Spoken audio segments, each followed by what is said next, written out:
کون سا مہینہ ہے ذی الحجہ، کون سا شہر ہے مسجد الحرام مکہ المکرمہ؟ آپ نے فرمایا مسلمانوں سن لو، ان دماءکم واموالکم، مسلمانوں کا خون، مسلمانوں کا مال، مسلمانوں کی عزت اسی طرح حرام ہے جیسے آج کے دن کی حرمت بلد الحرام کی حرمت اور شہر اللہ الحرام کی حرمت ہے۔ جیسے یہ تین حرمتیں کبھی نہیں توڑی جا سکتی، مسلمان کی جان و مال کی بے-آبروئی کبھی نہیں کی جا سکتی، حرمت عظمت اسلام اور عظمت خون مسلم۔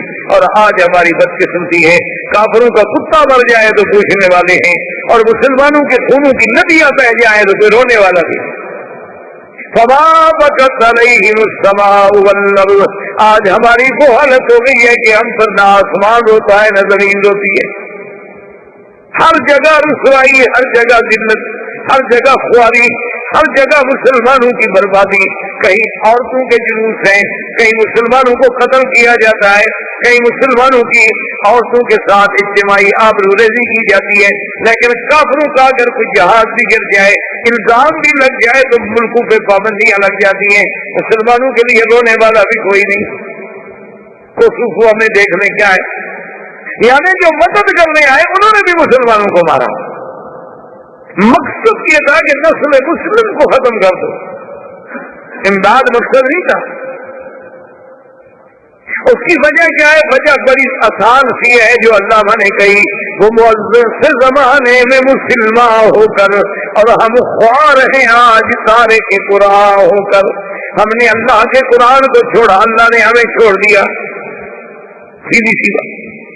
نام کے مسلمان ہیں، پٹواری نے لکھا ہے مسلم، کھاتا مسلم، پاسپورٹ میں لکھا ہوا یہ کون ہے جی مسلم، باقی اس کو پتہ چلتا کوئی نہیں کہ اسلام کیا ہے، صرف نام ہے۔ کوئی بڑے سے بڑا مسلمان ایک نماز پڑھ لیتا ہے، ماشاءاللہ سمجھتا ہے کہ میں تو بالکل ولی اللہ ہو گیا نا، مکہ شریف میں آ گیا ہوں، نماز بھی پڑھتا ہوں، وہ تو یہ سمجھتا ہے نا کہ میرا تو آسمان پر پہنچنے کے درمیان 1 کلومیٹر کا فاصلہ رہ گیا ہے، باقی وہ یہ نہیں سمجھتا خدا کے بندے مکے میں رہنا کوئی بڑی بات نہیں۔ ابو جہل تو سارے پیدا ہی مکے میں ہوا، رہا بھی مکے میں، اسی لیے بزرگوں نے لکھا ہے کہ خرے عیسیٰ اگر مکہ رہا تو خر باشد، عیسیٰ علیہ السلام کے گدھے کو چلے جاؤ مکے شریف میں 200 سال باندھ کے کھڑا کر دو تو گدھا گدھا ہی رہے گا، بندہ تھوڑا بن جائے گا۔ اصل بات جو ہے کہ دیکھیں حضور کتنی عزت کے فرمایا، جیسے بلد الحرام، شہر اللہ الحرام، مسجد الحرام، یوم الحرام، اس کی حرمت ہے، اسی طرح ان دماءکم واموالکم حرام۔ اور اس کے بعد حضور پاک صلی اللہ علیہ وسلم نے فرمایا لا فضل لعربی علی اجمی، خبردار کسی عربی کو اجمی پہ فضیلت نہیں، ولا لاحمر علی اسود، کسی گورے کو کالے پہ فضیلت نہیں۔ یہ سارے عنصریت کی جنگیں ہیں، قومیت کی جنگیں ہیں، کہ نحن الفرائنا ونحن فلاں ونحن فلاں، اسلام نے تو ختم کی۔ یہ بت ہیں، بت سب سے بڑے بت ہیں، یہ قومیت، رسالیت، وطنیت، صوبائیت، ان سب کو جب تک نہیں توڑو گے اسلام نہیں آئے۔ حضور صلی اللہ علیہ وسلم نے اعلان کر دیا کہ خبردار کسی گورے کو کالے پہ، عربی کو اجمی، الا بالتقوی، اصل فضیلت تقوی کے ساتھ ہے، جو جتنا بڑا متقی ہوگا اتنا اللہ کے یہاں اس کی شان ہوگی۔ اور حضور نے فرمایا کہ یا ایھا الناس، لوگوں سن لو، آج کے بعد ربا حرام، سود حرام، اور فرمایا اول ربن ربا العباس موضوع تحت قدمی ھذا، فرمایا یاد رکھو کہ آج میں سود کو اپنے پاؤں کے نیچے کچل رہا ہوں، اور سب سے پہلے میرے چاچا عباس کا جو سود ہے، میں اعلان کرتا ہوں کہ کوئی بندہ سود نہ دے، اصل قرض واپس کرے، اپنے چاچا کا سود سب سے پہلے ختم کیا۔ اور حضور نے فرمایا کہ یاد رکھو جو جاہلیت میں دشمنی تھی کہ ایک بندہ مارا ہم 2 ماریں گے، وہ 2 ماریں گے ہم 4 ماریں گے، آپ نے فرمایا ختم، آج کے بعد کوئی جاہلیت کے خون کا بدلہ نہیں ہوگا۔ وَأَوَّلُ مَا أَدْعُوا عامر بن ربیعہ بن عبد المطلب، عامر جو عبد المطلب کی اولاد میں ان کے خون کا بدلہ میں معاف کرتا ہوں، کوئی بدلہ نہیں لیا جائے گا، بس ختم، جاہلیت کی جنگیں ختم۔ اور حضور نے فرمایا یاد رکھو کہ قتل عمد اگر کوئی کرے گا تو قصاص، اور شبہ عمد کرے گا یا خطا کرے گا تو دیت۔ شبہ عمد کا کیا معنی ہوتا ہے کہ ایک آدمی لکڑی والی بندہ مر گیا، اور ماری تو ہے نا اس نے، ویسے لکڑی کے ساتھ عام طور پہ بندے مرتے نہیں ہیں، تو اس کو کہا جاتا ہے شبہ عمد۔ اس کی دیت کتنی ہوگی؟ فرمایا 100 اونٹ، اس کی دیت جو ہے ادا کی جائے گی۔ تو یہ وہ حجۃ الوداع ہے جس میں میرے محبوب نے سارا اسلام کا چارٹر قیامت کے لیے جاری کیا، اور جس میں اللہ نے قرآن اتارا کہ الیوم اکملت لکم دینکم واتممت علیکم نعمتی ورضیت لکم الاسلام دینا۔